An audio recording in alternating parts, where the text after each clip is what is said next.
Koto, and welcome to the Hawke's Bay Business Growth and Support Virtual Conference. My name's Angela Caves, the Digital Events Manager for Digital Boost. Thank you for taking the time out of your day to join us. It's wonderful to have you all here with us this afternoon. We've also got the lovely Tessa Williams from Connected, our collaborating partner on the conference, joining me. Tessa's an Employment Liaison Advisor based in the Hawke's Bay. Today is day 3 of our conference. We've had 8 fantastic sessions Tuesday and Wednesday, and then we have just finished up with our friends from the MSD and IR recently this afternoon.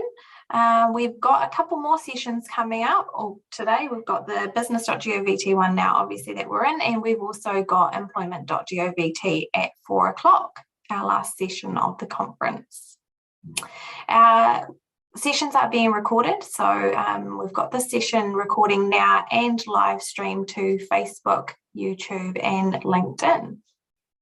I'm going to hand over to Tess, who is going to share some webinar housekeeping, and then she'll introduce our presenter for this session. Thanks, Tess. Kia ora koutou, and welcome again to this session with Business.NZ. I'm really excited. It's an awesome resource and an awesome website. And you can post any questions in the chat or the Q&A, or any thoughts, or if you're having any technical difficulties. And I will pass over to Mason Rutine now from Business.govt.nz. He has supported our Christchurch session, and also this one we were just discussing is whakapapa te wairo, so it's awesome to have him on. And I'll pass over to you, Mason. As you know, my name is Mason Rutine, and I'm coming to you from Business.gov. So we're the government's website for small businesses in New Zealand. We bring information and advice from across government and the private sector into one place to essentially help small businesses achieve what they've set out to do. And whatever that goal is in mind, we help them in that way. So snapshotting and packaging all this information into tools and resources that makes sense for small businesses. So everything we do, we kind of try to communicate in a small business language. And so that includes not being jargon heavy, making it as simplistic and easy to follow as possible. Business.gov translates this information into plain English always, and will always point you to the right location of the relevant agency's website.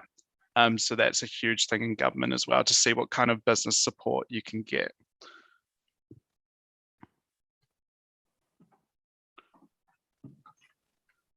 There are more than 500,000 small businesses in New Zealand, which is actually 97% of all businesses in New Zealand. For us, a small business is one that's less than 20 employees. Small businesses tell us what their big pain points are. So essentially we have consultation with small businesses, and we work with small business bodies. And that way we can kind of see what the issues are in the industry and solve those problems. Everything we do is a customer-centered design, so it's all based around small businesses and what they need. Everyone here in this seminar is actually a customer of ours, or could be a customer of ours, and we work to make your lives easier and increase the likelihood that your business succeed, because that's what we're all here for at the end of the day. An example of this is actually a piece of work I've been working on called Access to Finance, where it has been recognized that it was difficult for growing businesses to actually get access to funding from banks, especially if they're starting out and their finances are not in order. So in order to fix this problem, we've partnered with all the major banks in New Zealand, including ANZ, Westpac, ASB, BNZ, and that's to figure out what exactly they need from a new small business loan applicant. So that could be any of you looking to grow your business, or whether you haven't even started a business yet. This is where it's most difficult to get a loan, because you don't really have a proof of either profit or anything else like that. So we then built this tool, which is actually in motion at the moment, which produces a final product, essentially a document, which is essentially a handover document which you can give to the bank. And this is essentially a tick list of everything you'll need to take there, including financial records, including business plans, things like that. So it's essentially building a template for you to work off and So essentially, you don't have to go out and find the answers to these questions yourselves. Everything will be there. Yeah, and so that will actually hopefully increase your chances of funding if you have everything in order. So Business.gov, so tools. We build tools and digital products to aid businesses and solve these pain points. A lot of these tools are supported by research and collaboration with the public and private sector. So as a team, we're constantly consulting with private entity bodies, small business kind of groups just around the regions and things like that, just to see what issues they have out there and how we can solve those. So essentially, these tools all carry out of various functions for businesses, with the overall goal of saving small businesses time. And yeah, because time is the #1 issue with a growing business. So essentially, we're trying to just cut that off and save you time so you can spend it on actually thinking about the business, not everything else that comes in with it. So planning is actually a huge factor in the success of a small business. So when you're starting a business, you may not have the time to properly plan the way you would like to. And also, I know a lot of small businesses, they have families, things like that. And so essentially, we're trying to bridge that gap and actually give you the tools that you can take your business to the next level. And so I'll just go through and talk through a few of these tools that we have. The first one is the employment agreement builder. So it can be a lengthy process onboarding a new employee. Sometimes this can be a deterrent even when a business owner needs it, purely because this can take a lot of time. And also, if you go through a recruitment agency, this can cost you a lot of money as well. So instead of having to go to a lawyer or overpay them for you to write a contract, we've built a tool to allow you to build this agreement yourself. This will save you loads of time, money, and allow you to make any changes that you want specific to your business. So that's the main kind of selling point behind it. Over 268,000 of these employment agreements have been created since its launch in 2016. So it's a very, very useful tool. And on average, each template has been used for over 5 employees.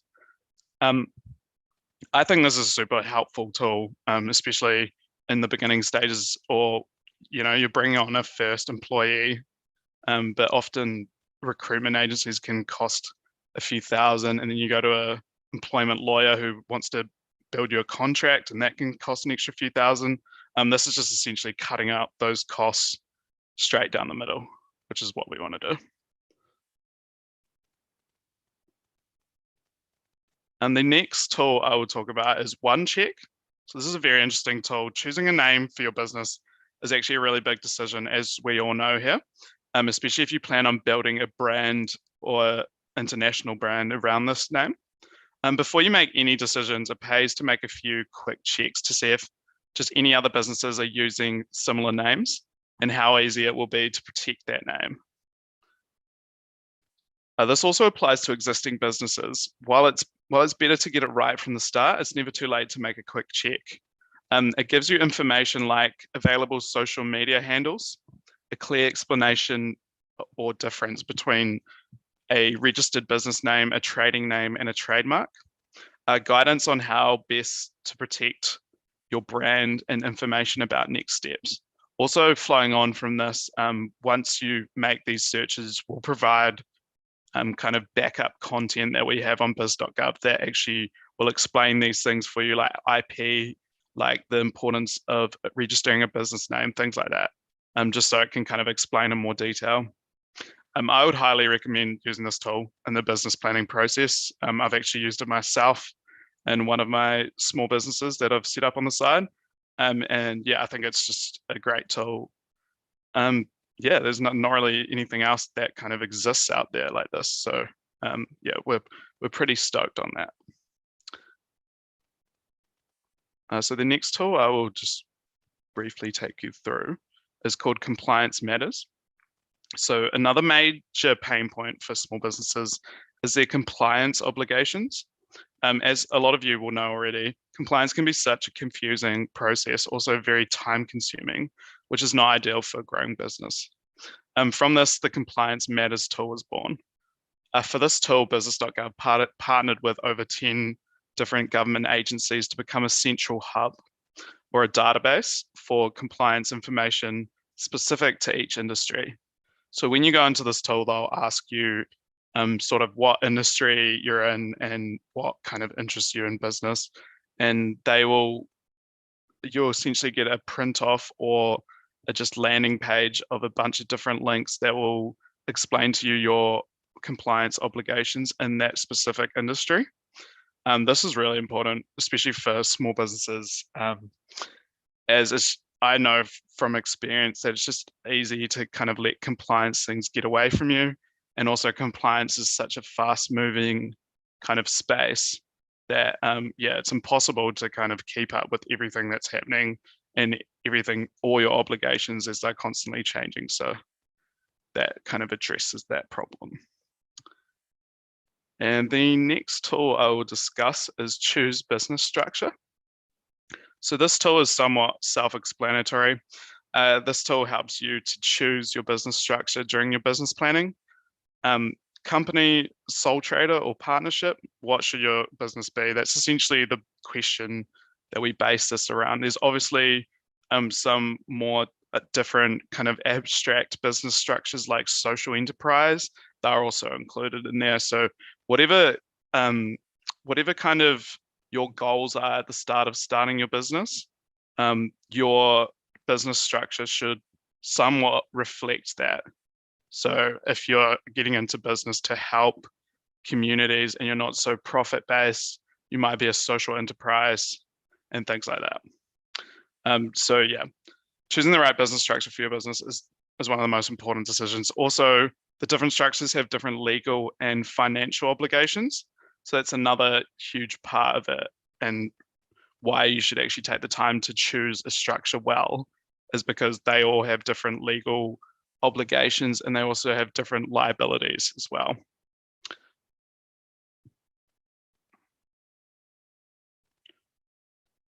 So the next part of our site I will discuss is the COVID-19 info. So I know this is getting quite boring on the COVID-19 because we've all heard everything about it. But essentially during the COVID-19 response, Biz.gov was the main channel for getting information out to businesses. So anytime there was an update on whether a business can operate, traffic light information, things like that, it was always posted through Biz.gov first if it was relevant to small businesses. So we know this is constantly changing and it can be frustrating for businesses, but we just try to keep updating as much as possible. And one other way we do that also is we send out a newsletter, which is what I'll talk about next. So our newsletter, we have a newsletter subscription for small businesses. Well, it can be for anyone really, if you're interested in getting this sort of information. This has over 850,000 subscribed recipients.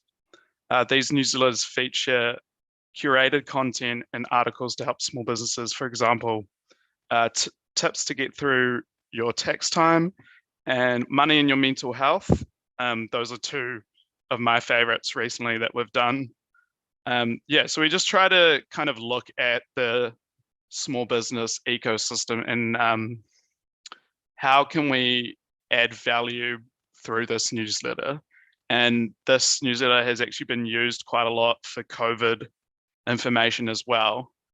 So now we're now getting back to kind of our normal content, which is great. So we can start kind of looking at innovating different articles and how can we help small businesses and team up with private sector experts as well, which we've done a lot of, and especially with Xero in relation to mental health and well-being, which I think is super important.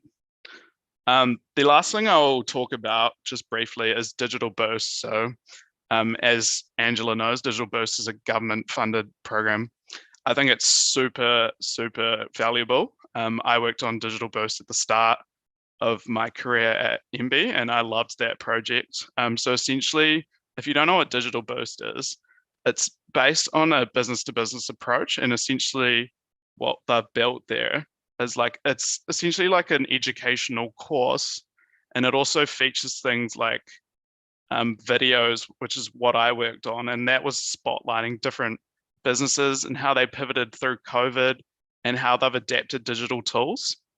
And so the whole Digital Boost program is about kind of increasing small businesses' use of digital tools. And so if you have any interest in whether you want to like try using an app at your business, for example, for accounting, or a time management app, or you want to increase your social media presence, or you want to work on your website, they have everything there that you can learn about. It's all free. Yeah, they have videos to explain it. I think I've learned a lot of things from there already, so I couldn't be a bigger advocate for Digital Boost. And yeah, that'd be my last thing, would be, yeah, just go make a profile on Digital Boost and decide what you kind of want to upskill in. I understand a lot of these kind of digital tools can be a bit confusing at first, but once you break down that barrier, I think it's really helpful. And at the end of the day, it'll save you a lot of time, and that's the main thing. Time is gold here. So that's all I have today, but thank you very much for listening, and I look forward to answering some of your questions. Awesome. Thank you so much for that, Mason. I think it is really cool that we do have faces and people speaking to these websites, because they're awesome wealths of knowledge. But there is also that natural fear about jumping on and navigating it. And so I think it's really cool to be able to speak to it and sort of humanize it a bit. And it's really awesome. So thank you. And we do have a couple of questions for you. The first one is, of all the resources and the tools, for you, what's your favorite tool? What's the one that you find the most value in? That's a toughie.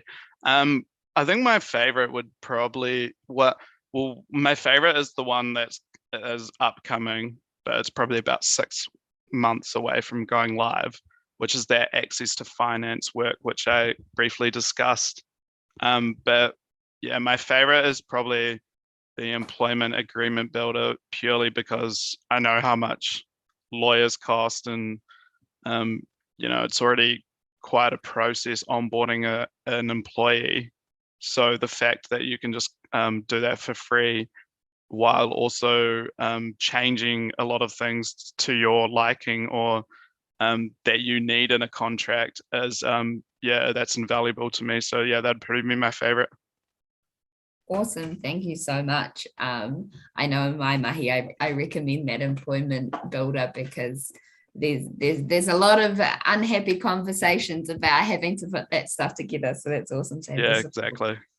And our last question, unless any sneak through in the next minute or so, do you serve all businesses, so sort of from sole traders to large enterprises? Is there anyone that your website might not be relevant for? Yeah, so essentially we service small businesses. So under our definition, that's a business that hires 20 employees or under. But that doesn't necessarily mean it's technically a small business to us. But like, you could have 5 employees and have be quite a big business. So we try to service smaller businesses. So that's essentially our aim. Some of this information could be relevant to bigger businesses as well, but it's kind of like a safe assumption that they would already have a lot of these things we're teaching in place already, because because obviously they're a bigger business. There's just a big leap from a small business to a big business. So we're essentially trying to bridge that gap and give them the information so they can actually go out, and if they want to, they can become a big business, hopefully one day. That's awesome. Thank you. And I think you're so right. That question was interesting for me, because I absolutely would have said yes, because I think the resources and tools you have in support are amazing. And I think So often as big businesses, we actually have small business issues where something hasn't been set up in the start. So an awesome resource for those big businesses to ride on the coattails of, but awesome that there's something here for small businesses. And we do have another question that's just snuck in. How up to date is the website? Obviously, our businesses want to make sure that if they're using your tools to make an employment agreement, that it's not outdated or anything. Yeah, so that's a really good question. We keep everything up to date. So especially the things like employment agreement, builder, compliance is constantly being updated when new compliance comes in.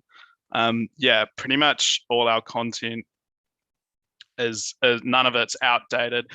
Some of it, if it hasn't been changed in a few years, that's because nothing's changed.